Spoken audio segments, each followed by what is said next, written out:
সুপ্রিয় শিক্ষার্থী, এখন তোমাদেরকে দুর্দান্ত এক ধরনের গুণ শিখাবো তোমাদেরকে। সেই গুণের এককের ঘরে অবশ্যই এক থাকতে হবে।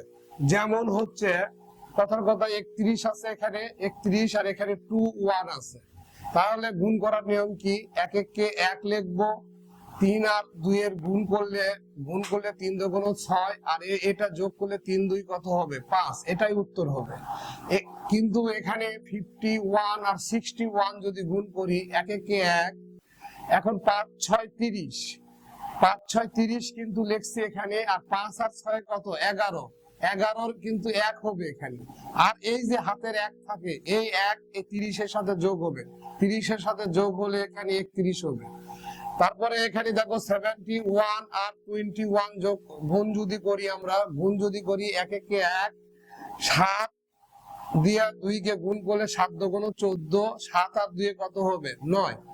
61 আর 21 গুণ যদি করি, তাহলে এককে এক, 6 দুগুণ 12, 6 আর 2 8। কিন্তু 91 আর 81 গুণ করলে কত হবে? তোমরা অবশ্যই আমাকে জানাও।